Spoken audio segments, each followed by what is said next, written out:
This So, conference will now be recorded.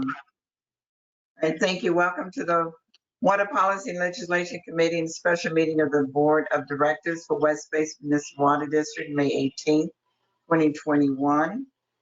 We'll call this committee meeting to order. Determination of quorum. We do have a quorum, Mr. GM, General Manager. Yes, that's correct, Chairwoman Gray, we do. Are there any public comments? Chairwoman, no, we do not have any public comments today. Presentations? Likewise, we do not have any presentations. All right, we go to the action calendar. I think we have one item. So would you please present that item? Thank you. Yes, thank you, Chairwoman Gray, members of the committee, and members of the board, and staff who are on the call. We do have a single action item today, and this is an amendment to a couple of contracts that have been impacted by the pandemic that relate to the IRWIM, the Integrated Regional Water Management Disadvantaged Community Involvement Program.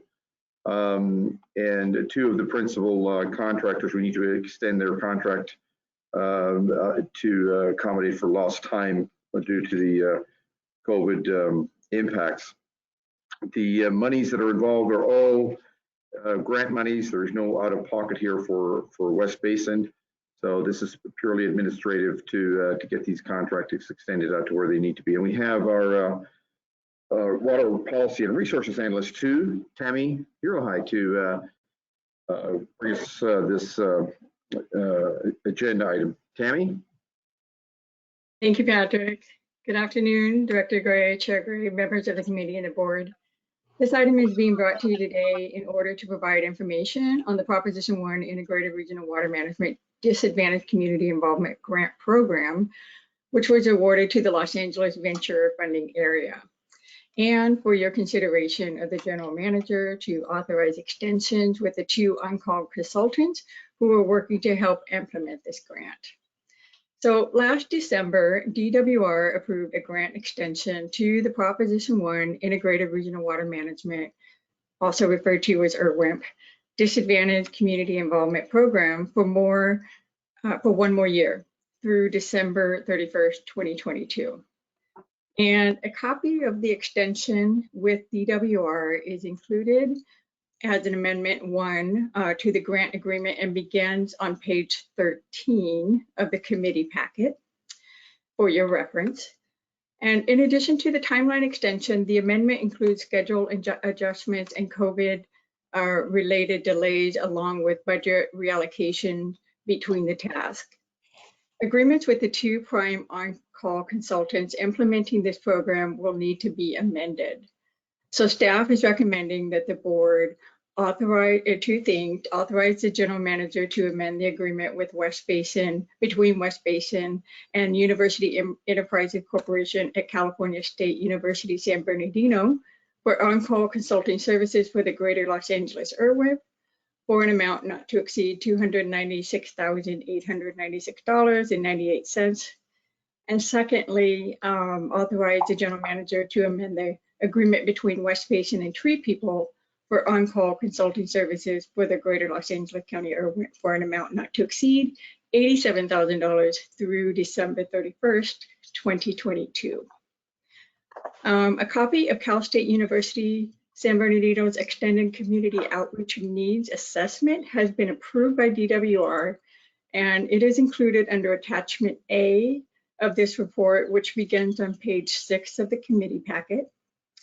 And then a copy of Tree People's Extended Community Outreach Needs Assessment is also approved by DWR and included under Attachment B, which begins on page 12 of the committee packet.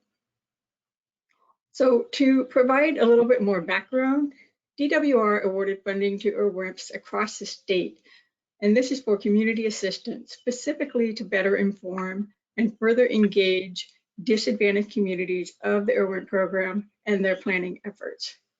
And as a result, the Los Angeles Ventura region received funding allocation from DWR to implement this regional program.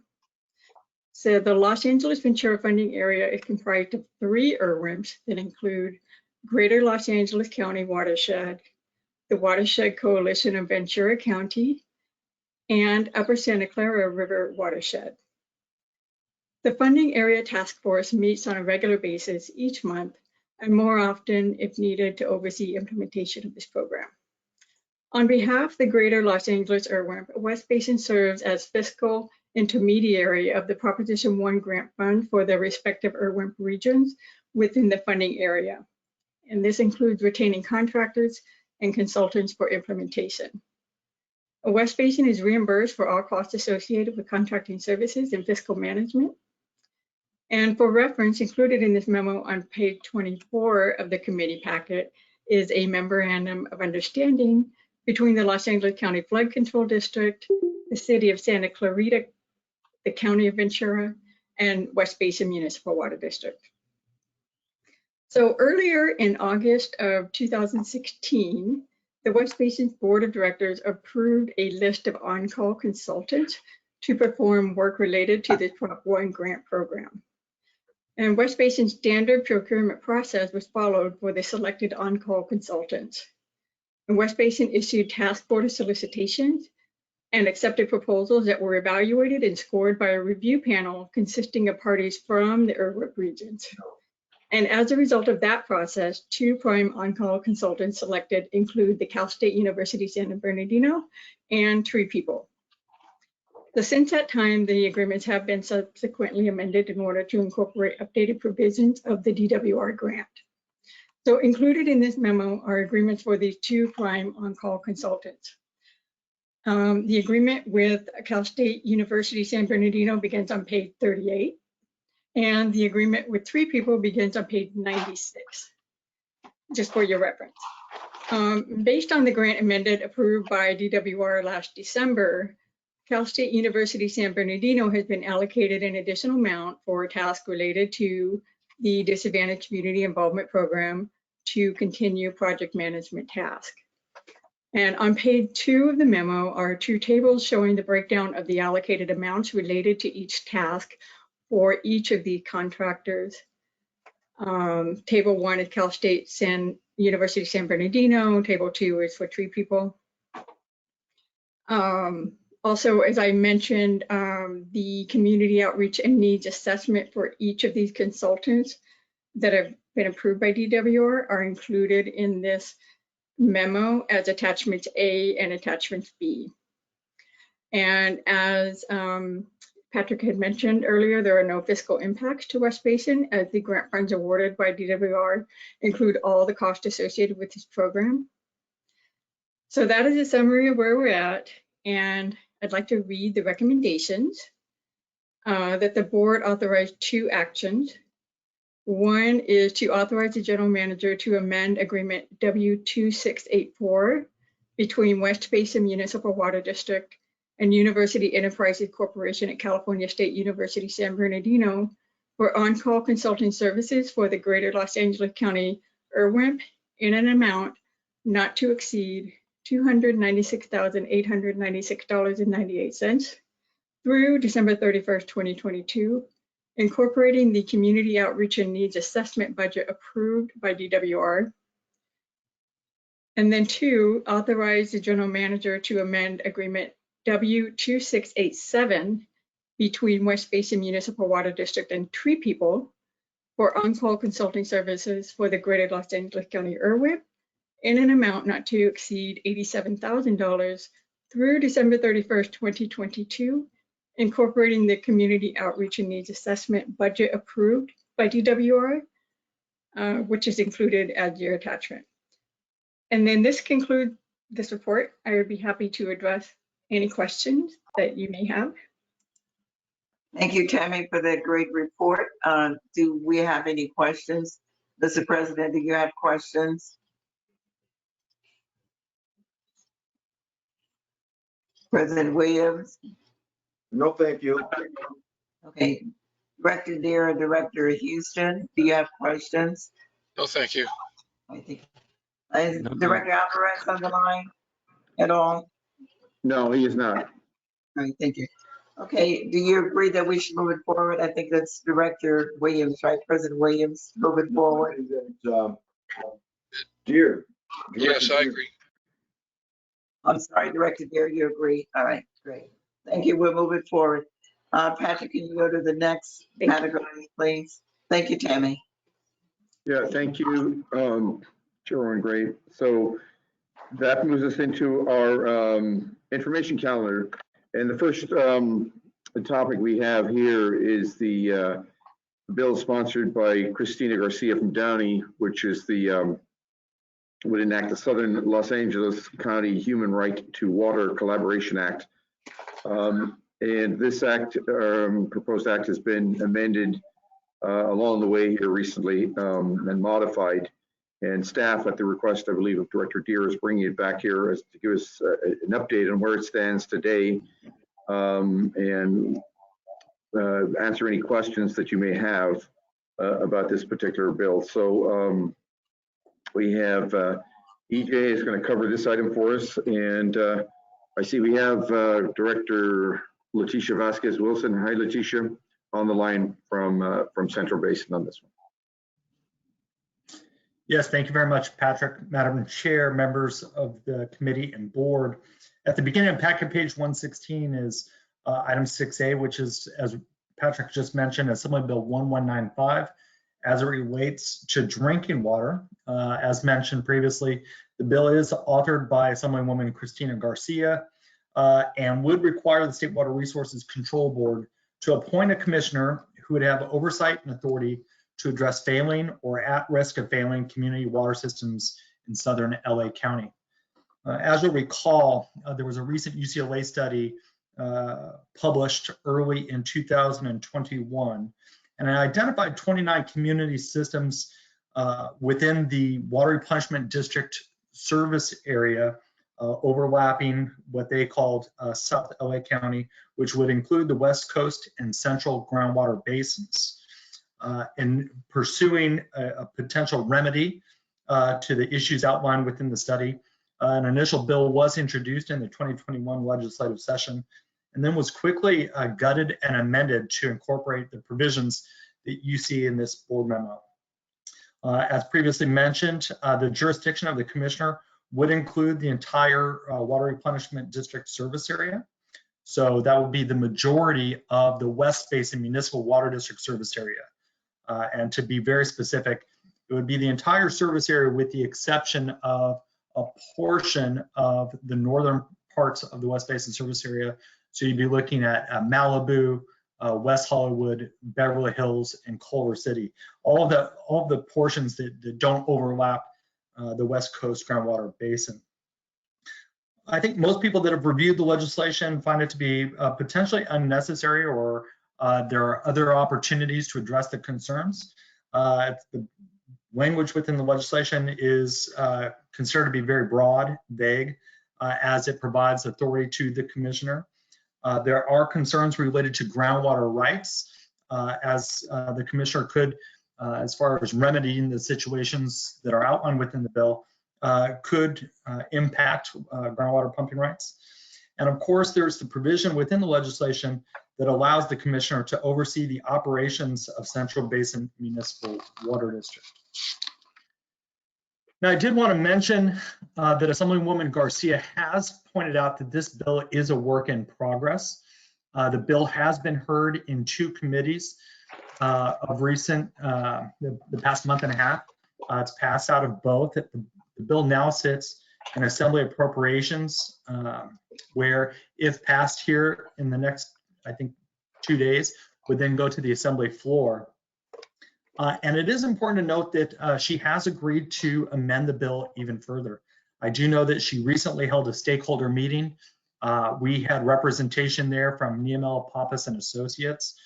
This had all of the stakeholders, including some of the agencies who have taken positions on the bill, including Central Basin Municipal Water District, as well as Metropolitan Water District, the Water Replenishment District, and the Municipal Water Districts of Orange County, as well as the California Mutuals Association. In those conversations, again, the Assemblywoman agreed to amend the bill as it relates to groundwater pumping rights. She did request information from West Basin Municipal Water District as to the jurisdiction.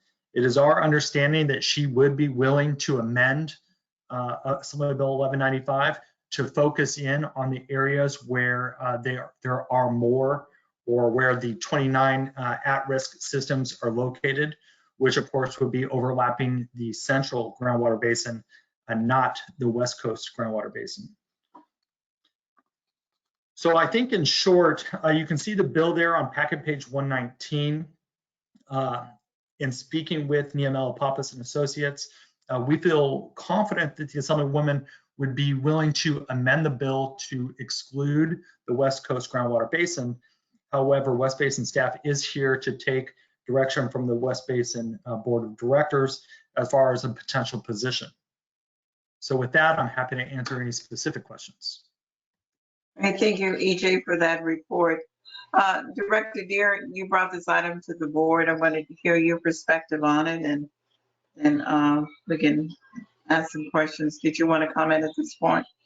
Well, I kind of feel we should have an opposed unless amended position, like and to support our colleagues in the nearby basins. Right. I agree with you. I think we need to talk about what those amendments may be. I believe EJ Metropolitan also took the same position, opposed. We voted on it already, right? The board did. I know it went through committee, correct? That is correct. And as I mentioned, Kathy Biatella did participate in the last stakeholder meeting. It seemed, just from the notes that we received back, that the Assemblywoman was happy to accept some of those amendments. She was aware of some of the requests, and so it seems like there's going to be a lot of movement on, I think, 3 of the 4 amendments being sought by a Metropolitan Water District. However, it seems like the Assemblywoman really does want to maintain the portion related to Central Basin Municipal Water District within the legislation. I think it's important that we're at the table when those amendments are discussed, and that those amendments that we're concerned about be addressed in any that we can to support our colleagues on it. So I think that's the best position to take, so that we are at the table to discuss whatever amendments that may occur in this bill. So I agree with Director Deere. I'd like to hear from our other colleagues. So Director Williams, did you have any comments, or Director Houston? I'd just like to say, this is Director Williams here, that I would concur with Director Deere. Okay. Director Houston, did you have any comments? No, I have no comments. Thank you. All right, so Director Deere, you're okay with moving forward with the recommendation to oppose unless amended? And the Yes. amendments include, do we have to say what those amendments are when we take a position like that, EJ? I think in this case, it would be helpful for staff. Again, I think that the Assemblywoman's position is that she would be willing to change the jurisdiction outlined within the legislation to exclude the West Basin service area completely. So it would focus, it would remove the West Coast groundwater basin. However, if you'd like to pursue the amendments that are currently being sought by Metropolitan Water District, that would include portions related to the central groundwater basin, and West Basin staff could work with Metropolitan Water District on those. Yeah. Yeah, I think it's important that staff look at the amendments that Metropolitan made and any other amendments and see if they're appropriate, inserted the amendment that speaks specifically to us. So that would be my recommendation. Are you okay with that, Director Deere? Yes. Okay, so we're moving it forward with that direction. Okay, thank you very much for the report. Very good. Thank you, EJ. The next item, please. Yes, just on that last item, we'll move that to the action calendar of the board with that position taken. The next item is item 6B, which is our legislative update, and we have both the state and federal updates here to be presented by EJ. EJ? Yes, thank you again, Patrick. And Madam Chair, you'll find the introduction of this item on packet page 131 and the beginning of the Niamela Pappas and Associates update there on packet page 132. And I want to begin this and set kind of the table for some of the discussions that we'll be having, I think, in these next several weeks, because the governor's May revise was just released. It does provide a glimpse into what we were all expecting, which is that the state of California did fare very well despite the COVID-19 pandemic. They are showing a $75.7 billion surplus.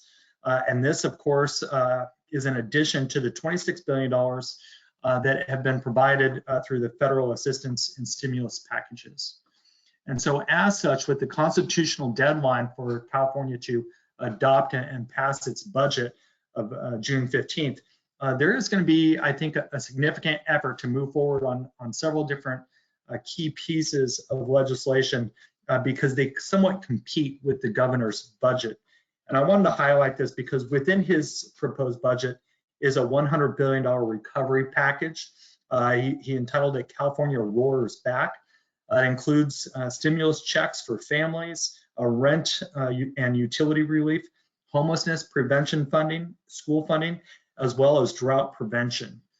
And this is specifically related to his recent drought emergency declarations.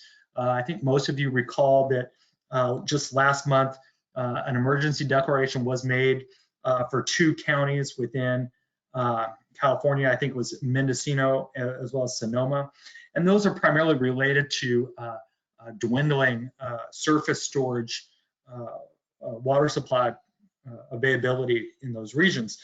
But he has expanded that, and it now includes 39 additional counties. So you have a total of 41 counties. And so his hope is that these funds can be provided to assist California's water communities as far as addressing those concerns. The governor's proposal is a $5.1 billion effort. It does include $2 billion for ratepayer assistance, which is, I think, a very significant part of the discussion, both at the federal and the state level. There is $1.3 billion for drinking water and wastewater for small disadvantaged communities.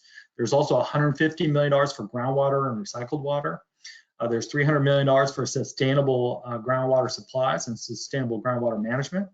And then, of course, there is the question of ocean water desalination as well as brackish desalination. And I wanted to point this out because it's one of the efforts that West Basin staff, along with several of our stakeholders, is undertaking right now. As you'll recall, the Senate Pro Tem, Tony Atkins, did include a very significant drought package as well in her budget proposal.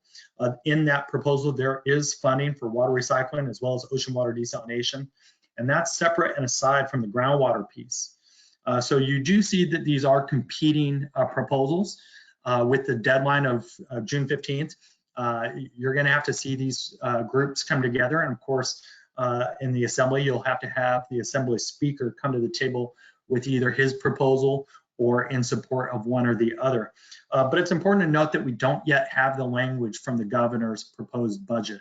What we do have is an outline, and we're working with the Association of California Water Agencies, as well as Water Reuse California and CalDesal, as far as making sure that all the programs and projects that West Basin is currently pursuing has available funding in that.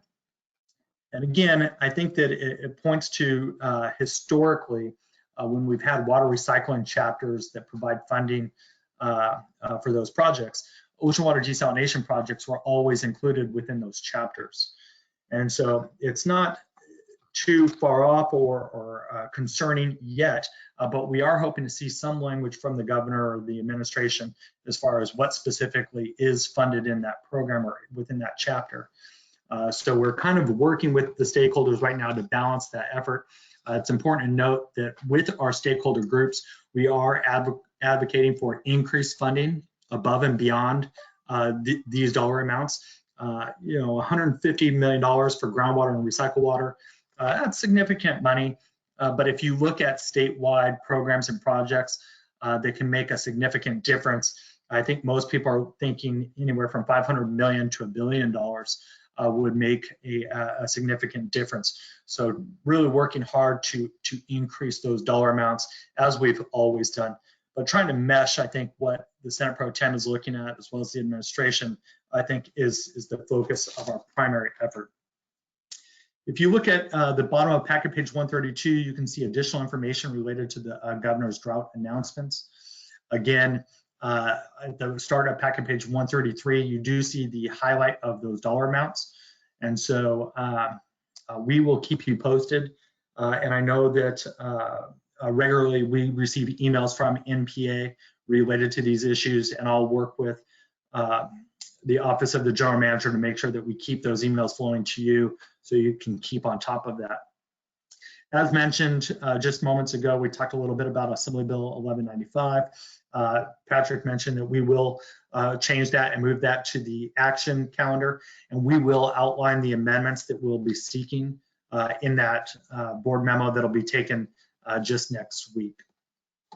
If you look at the top of packet page 134, I just want to highlight this. I know that a lot of our retailers and their staff sometimes participate in this committee meeting or go back and review the video at a later date. But I did want to highlight that we continue to track and work on Senate Bill 222 and Senate Bill 223 by Senator Dodd. These are primarily related to retail water systems and retail assistance. And so we're going to continue to work on those, but I would encourage any and all of our retailers that if they do have any concerns or want to work on that legislation with us, please feel free to reach out because we're kind of tinkering with it. We're working with our stakeholder groups, but any feedback that we can get from our retailers is always appreciated. And then I just wanted to highlight very quickly Senate Bill 445 and Assembly Bill 1500, just because we've been talking about it all throughout the legislative session. Here you have the two bonds. They are expected to get something done or accomplish this legislative session and hopefully get it on a 2022 ballot. And I just wanted to say that we talked a little bit about it last year when Senate Bill 45 was introduced by Senator Bennett Allen.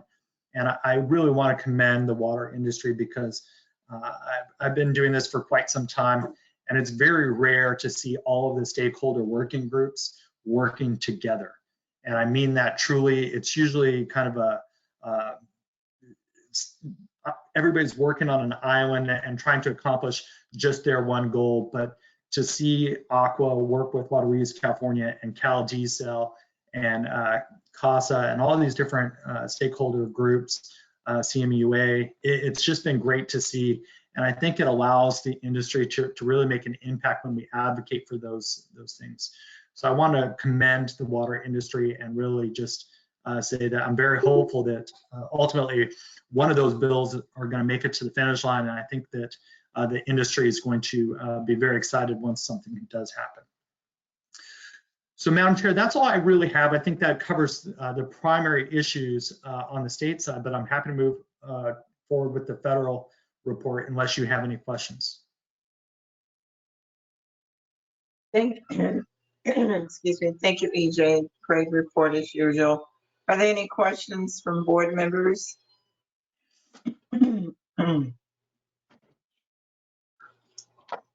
I don't hear any requests for questions. So EJ, can you continue? What's the next item? Well, Madam Chair, the second half of that report begins on packet page 150. Okay. And that includes the federal affairs report. And I did touch on this a little bit on Saturday, but for those who weren't able to join us, I did want to just highlight this.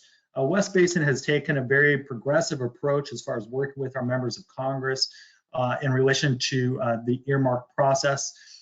It is, both exciting and a little bit nerve-wracking that we have this earmark process come back into play. And I want to thank, our staff for really getting things ready very quickly. Matt Vea, I believe, is on our call today, has been working directly with VSA, Van Squayak Associates, as far as getting our projects submitted on time and with a very, very short deadline. So we did submit 3 projects. We submitted the North Gardena Recycled Water Lateral. You can see that request is $2.7 million. We submitted that to Representative Maxine Waters, as well as the Mills Memorial Park Recycled Water Lateral, $2.1 million. And that went to Representative Barragan. And then, of course, the Palsford's Recycled Water Pipeline, $1.5 million, and that went to Representative Liu's office.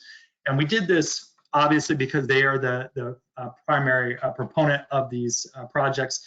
These projects are in their respective districts, and as you'll recall, each of the members of our congressional delegation did already provide us with a letter of support for the Mills Gardena lateral and the Mills Memorial Park lateral. So we felt like we had a lot of support there, and we really tried to work that. I'm very pleased to announce that the North Gardena Recycled Water lateral was included within Congresswoman Waters' 10 priority project list. Now, this doesn't mean that that project will automatically get funded, but we are extremely hopeful.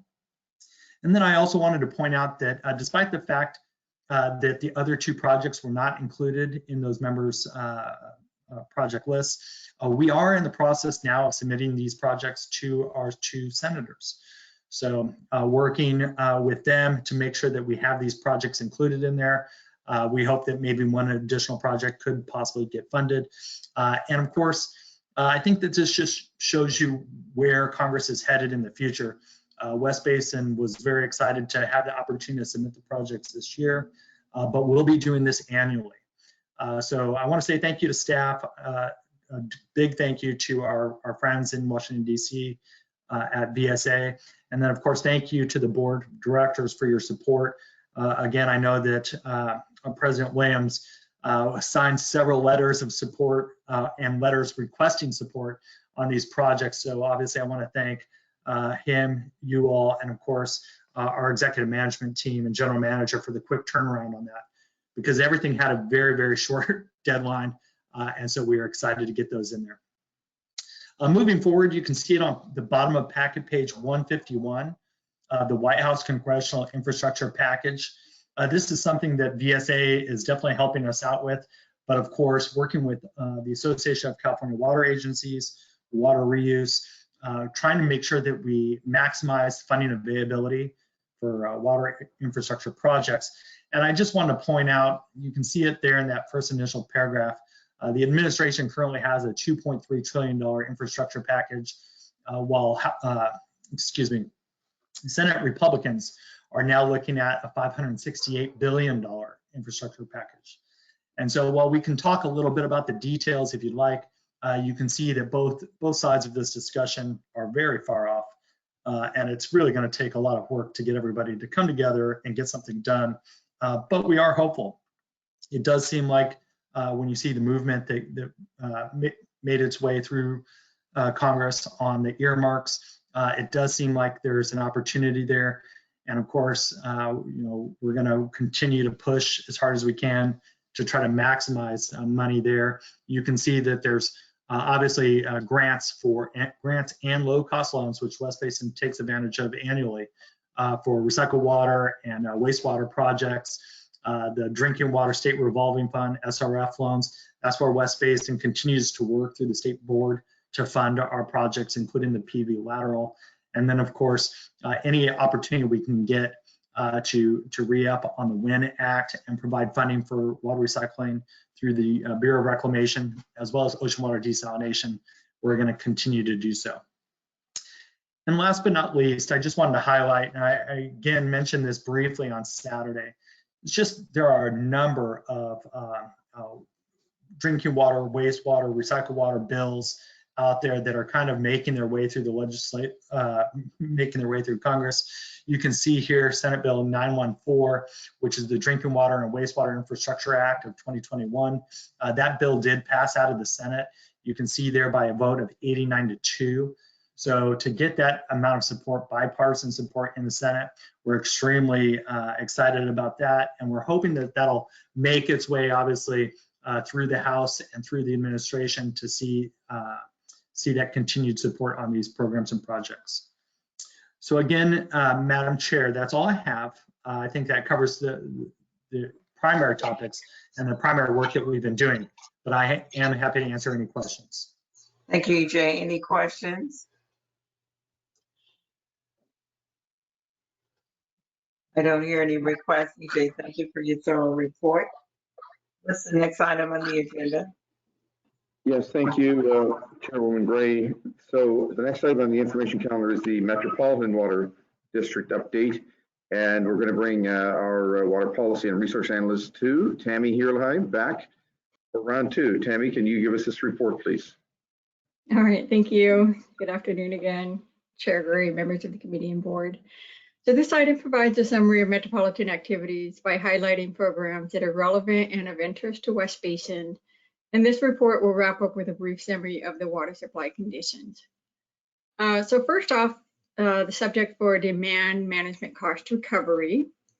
Last month, Metropolitan staff provided a summary of the demand management cost recovery program during their finance committee.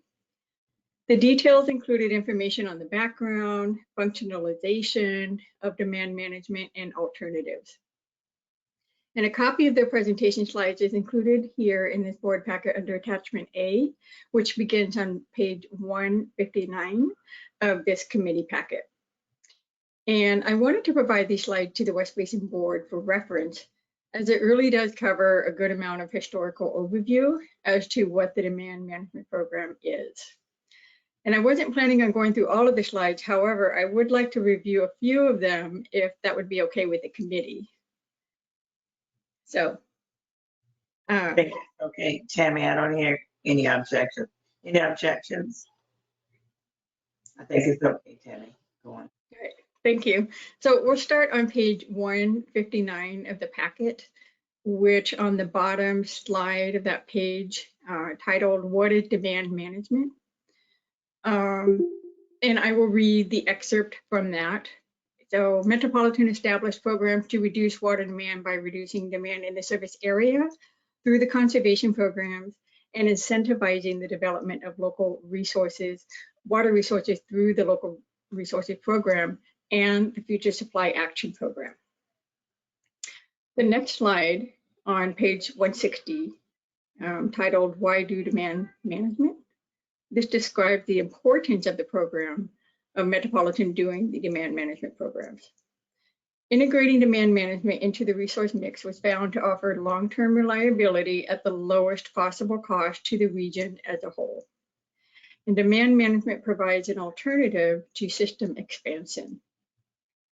So the next page and following slides on page 161, this provides a summary of how demand management is a preferred resource mix and further outlines how this program ties into state mandates that Metropolitan is obligated to meet.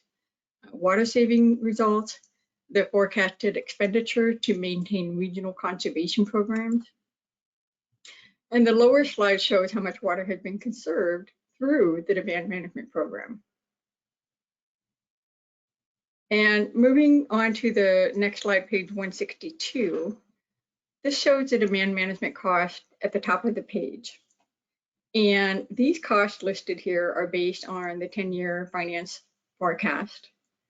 The demand management, the program covers incentive payments for local resources program projects, conservation device rebates, turf removal rebates, member agency administered programs, future supply action programs, stormwater capture pilot programs, and disadvantaged community programs, all of which help to increase regional water supply reliability and decrease the burden on Metropolitan's infrastructure by reducing system cost and freeing up the capacity in their conveyance system. At the bottom of the page, the lower slide summary that the water stewardship rate has funded Metropolitan demand management program since 2003. And the cost recovery is 100% volumetric, and it's under the transportation portion of the rate. It's important to note that the water stewardship rate has been collected on all transactions except for San Diego County Water Authority exchange deliveries during the few years of 2018 through 2020. So I'm going to skip ahead a little bit to page 164 of the board packet. And it's titled "Why a New Demand Management Cost Recovery Method is Needed." So this provides a little bit of a background. And thank you for your help in advancing the pages on the computer screen.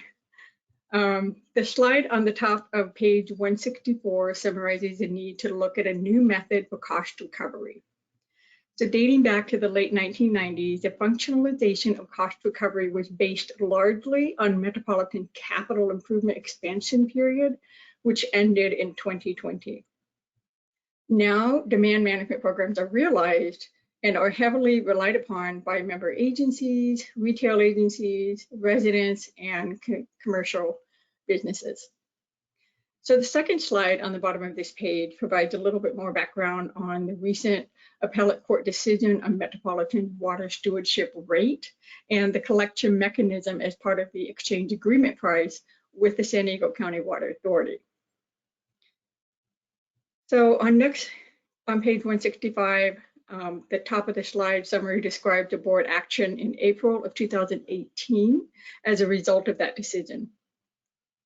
In addition to suspending the water stewardship rate collection from the San Diego County Water Authority, the Metropolitan Board also directed their staff to undertake a process to recommend a method for demand management cost recovery. So then later in 2019, information was provided to the board on the functionalization and the rate design. So the following pages on this presentation, all the way up through page 167 of the board packet, this provides a lot of overview on how the demand management cost could look like. So again, there's quite a few slides here, but I'm going to skip over a few and just jump to page 168 of the packet. Thank you again for your help in getting us there. So on page 168, at the bottom of that page, the second slide titled Demand Management Cost Recovery Alternatives. This gives a good snapshot of the options that were presented to the board in August of 2019, and it shows what the cost recovery could be under different alternatives. So we see here alternative 1, 2, 3A, followed by options listed as alternative 3B. The first three alternatives show how the cost recovery could have a component on a percentage basis with the volumetric rates. And the last two alternatives show how the cost could be recovered through another mechanism based either on population or assessed valuation. And for reference, the following presentation sections describe how the methodology would work under each category.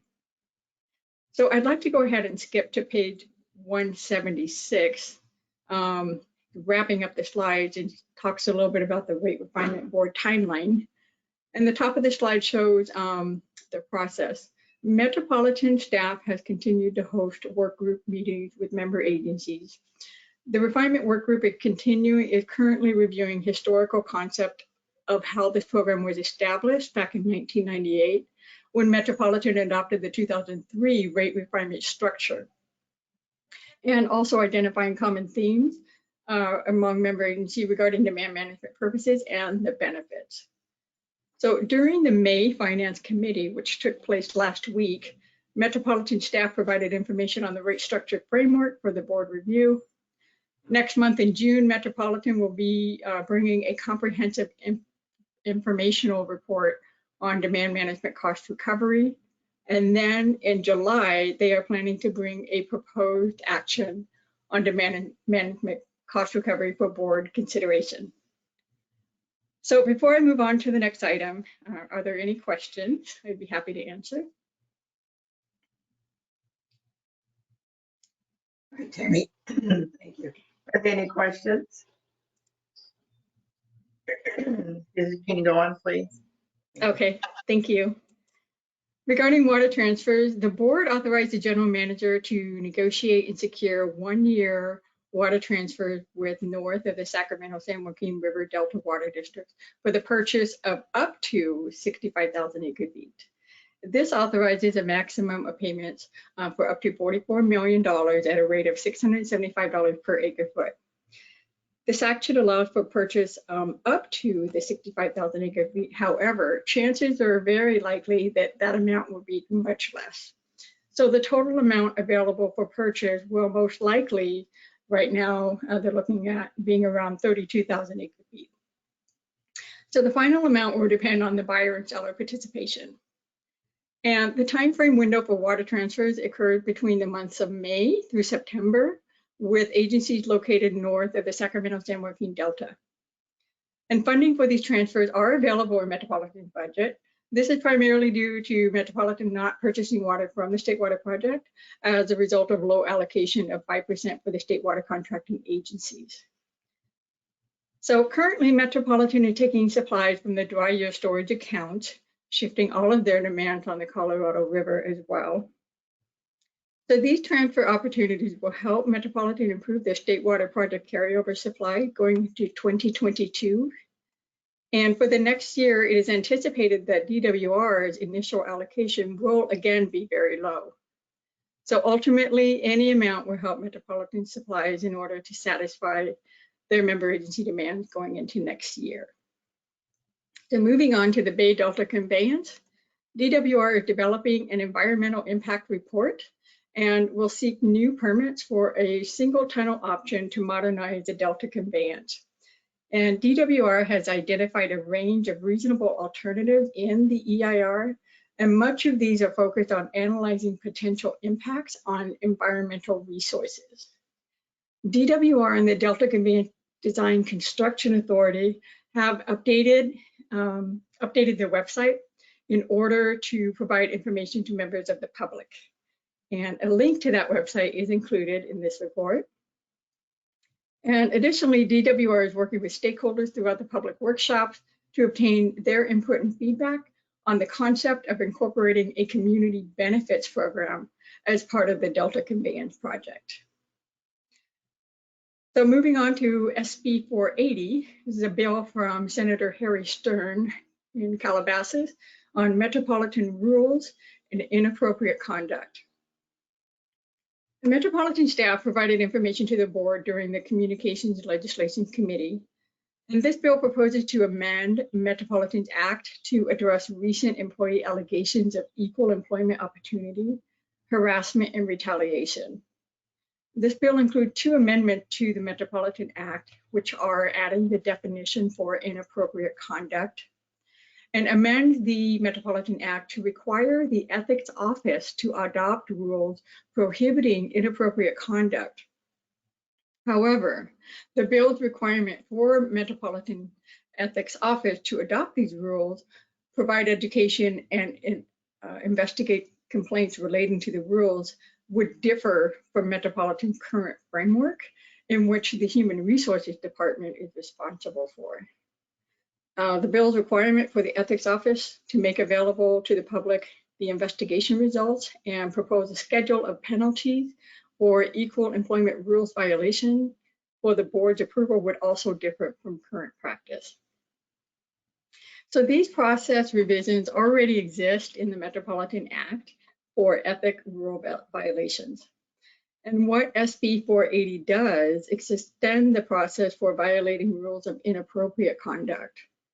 Metropolitan's existing rules and policy prohibit unlawful discrimination, harassment, retaliation, and other misconduct. And staff has been in contact with Senator Stern's office, and they have shared Metropolitan's commitment to the review and improvement of its equal employment opportunity policies and procedures. Metropolitan staff will keep the author's office informed of the board's review of the Shaw Law Group's progress, the review, and any other related action taken by the board. So now moving on to Metropolitan's response to employee concerns, the Shaw Law Group has continued their work related to employee interviews and reviewing documents. In April, the Legal and Claims Committee, during that committee, a report was provided to the board to address public employees' First Amendment rights. And correspondence has been provided to the chair and co-chair of the California Democratic Party's Resolution Committee by Chairwoman Gray. The correspondence outlines Metropolitan's consideration for a resolution in support of a state audit of the Metropolitan Water District, along with responses regarding the actions that the board has taken so far. So Metropolitan Chairwoman Gray provided a letter to the Joint Legislative Audit Committee regarding the Shaw Law Group's progress report. This correspondence has also been forwarded to Senator Stern. And for your reference, a copy of this is included in the report under attachment B. So before I move on, if there are any questions, I would be happy to try to answer them. And I hope I didn't miss anything, Chairwoman Gray, but if you or Director Williams have anything to add, I would defer to you. No, you're very accurate, Tammy. Thank you. Director Williams, President Williams, did you have any comments or No, questions? thank you. Right. That was adequate, yes. Director Deere and Director Houston, any questions? Nope. Sure. This is Director Houston. I have a few questions. Sure. A couple things. So Tammy, what's the status at this moment of the Henry Stern bill SB 480? So that is a good question. I don't have the answer to that. I can certainly get back to you. I'm just, reporting to what Metropolitan's presentation was on that. And I apologize, Director Houston, I do not know the status of that right now, but I can certainly let you know. Excellent. And let's please keep us posted on this. Well, maybe EJ has an answer. Yes, I'm looking it up right now. It looks like the bill has been passed out of its initial committee, and it was sent through appropriations. I don't really expect too big of a cost tag on that. So it's now on the Senate floor where it is receiving its third reading. So once that's completed, it could receive a vote on the Senate floor. Oh, okay. And then it goes to the Assembly, correct, or something? Correct. Correct. Did Metropolitan take a position on that bill or not? My understanding is that they did not take a position. However, they have been working with the author on the bill. Okay. Another question is, and I saw the attached letter in here to the California Democratic Party, but I have not heard what happened with the California Democratic Party. Did they pass a resolution for a state audit? Not to my knowledge, they have not yet at this point. Okay, so it's something that's in process. Yes. Okay. If you guys will keep us updated. And I have another couple questions. One is, do we know the status right now of the general manager hiring? I haven't heard anything lately. There's no report in here talking about it. Right. So they have continued several interviews with the board and candidates. They have not announced it as of yet, but I believe that it's going to be announced very soon. They have continued with a lot of meetings. They just have not. Tammy, let me answer that question. We're still in the process, Director Houston. The process is not over. We have conducted interviews. No announcement has been made of our selection. The board will take that up in June, this coming June. This is May, right? So at the June board meeting, we will continue with the process. And so at that meeting, more information will become available. But we will continue the process at the June 8th, I believe, is the meeting date.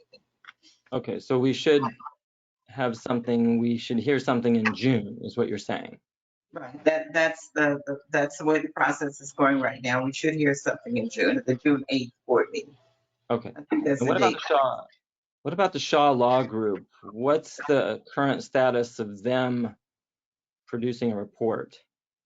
They asked for an extension because I think the report was due, I think the latter part of April. They asked for a 2-month extension because there was more interest in providing input to the Shaw Law Group.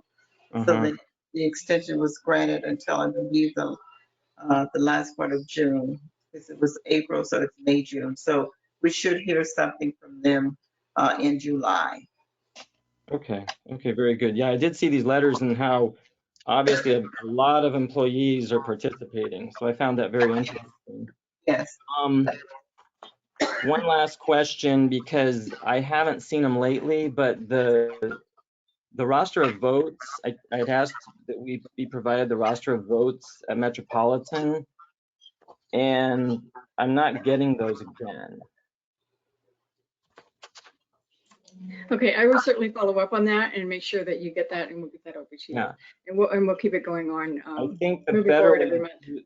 I think the better way to do this, because I've asked multiple times and I looked at my records, the last time I got the votes was for February and then March, but I never got votes for April and we never got votes for May. So why don't we, because it was discussed here at this committee, I think a month or two ago, why don't we just put the votes into these memos? Maybe that would be better, and then you don't have to send them. But I do request the votes of the Met board.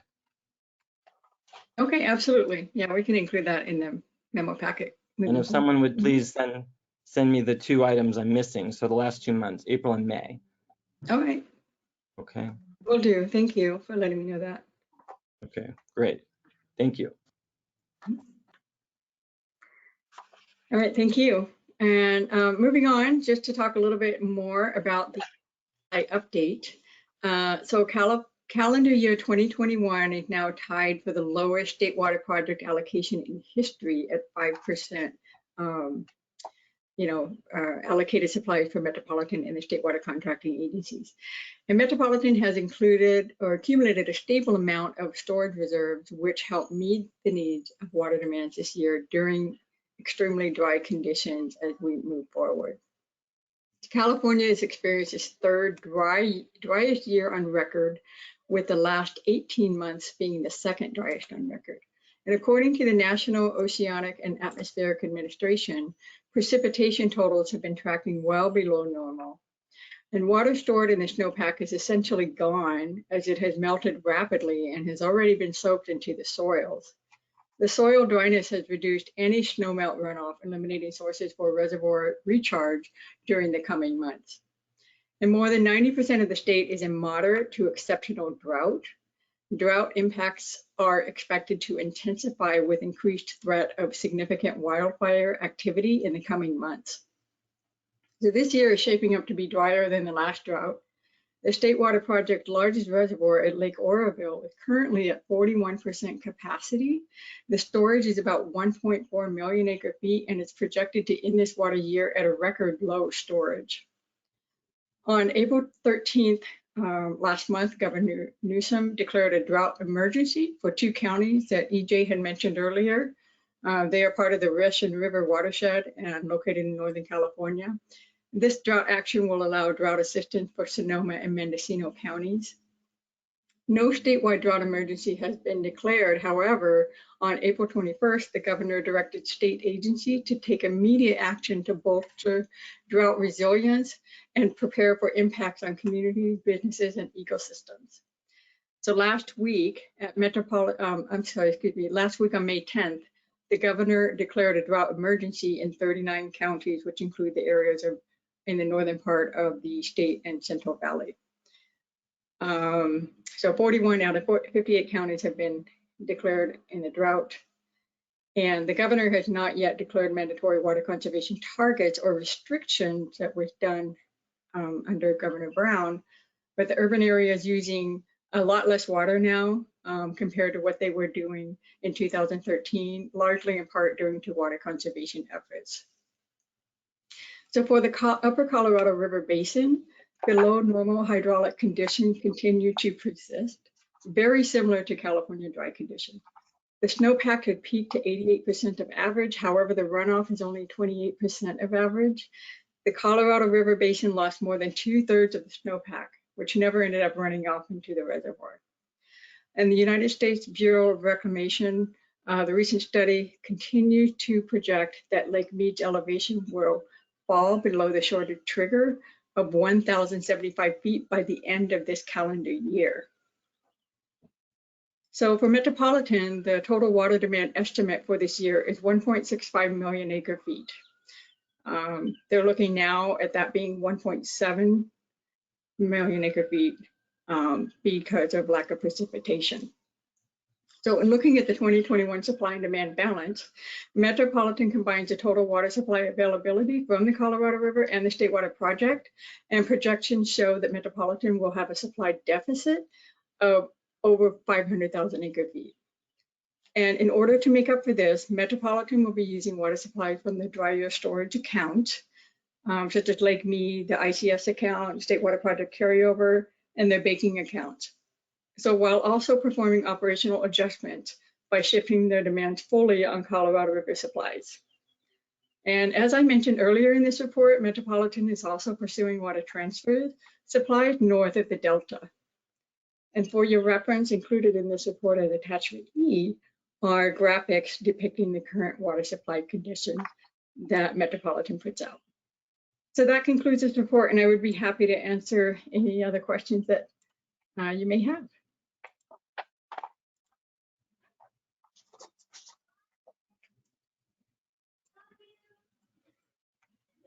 Thank you, Tammy, for that great report. Are there any questions? Hearing no requests. Thank you. Thank you, Tammy, again. Thank you. The next item, closed session. Patrick, do we have a closed session item? Chairwoman Green, we do not have a closed session today. Okay, item 8, directors' comments, future agenda items. Any comments from any directors? Director Deere, your line is on. I want to compliment staff on a very efficient meeting. Thank you very much. Thank you, Director Deere. Director Houston. Yes, I would agree. Thank you very much, staff. And also, I don't think it got mentioned, but today is also election day for the 54th Assembly District for the seat to replace former Assembly member, now Senator Sidney Comliger. So tonight, those ballots will start getting counted and people still have time to get them in. But 80-54, I know there's a number of candidates running, so it'll be interesting to see if there'll be a runoff or not. So anyway, but thank you. Great meeting, everybody. Thank you. Thank you, Scott. Director President Williams. President Williams, any No, comment? thank you. All No, right. thank you. Thank you. Just want to reiterate that thank you to the staff. Great reports, very efficient meeting. Thank you, General Manager. And if there's nothing further, any comments from General Manager? Anything else? All right, Nope. then this Thank meeting. Thank you. This meeting is adjourned. Thank you to the public who were part of the meeting. The meeting is adjourned. Thank you very much.